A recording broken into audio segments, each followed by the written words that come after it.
മകരവിളക്കുത്സവത്തിനൊരുങ്ങി ശബരിമല സന്നിധാനം. സന്നിധാനത്ത് പർണശാലകൾ കെട്ടി തീർത്ഥാടകർ മകരവിളക്കിനായി കാത്തിരിക്കുകയാണ്.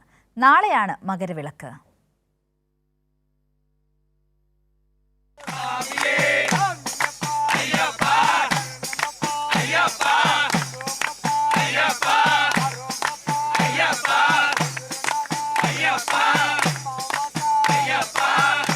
ശബരിമല സന്നിധാനം തീർത്ഥാടകരാൽ നിറഞ്ഞു തുടങ്ങി.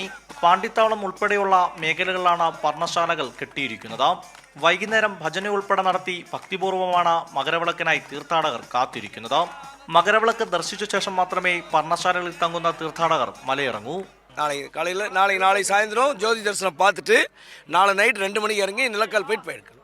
ஜோதி தரிசனத்துக்காக காத்துட்டு இருக்கோம். 3 days வெயிட் பண்ணிட்டு இருக்கோம். From past 3 days for the vision of the great Makar Jyoti. We are coming from Andhra Pradesh, Tirupati. വന്യജീവികളുടെ സാന്നിധ്യമുള്ളതിനാൽ ഇത്തരം മേഖലകളിൽ പോലീസിന്റെ പ്രത്യേക നിരീക്ഷണമുണ്ട്. കൃത്യമായ ഇടപെടലുകളിൽ മുന്നറിയിപ്പുമായി ഉദ്യോഗസ്ഥർ പരിശോധനയും നടത്തുന്നുണ്ട്. പാചകം ചെയ്യുന്നതിന് നിരോധനമുള്ളതുകൊണ്ട് ഇവിടങ്ങളിൽ ദേവസ്വം ബോർഡ് സൗജന്യ ഭക്ഷണം വിതരണം നടത്തുന്നുണ്ട്. മകരവിളക്കിനായി സന്നിധാനം ഒരുങ്ങിക്കഴിഞ്ഞിരിക്കുകയാണ്.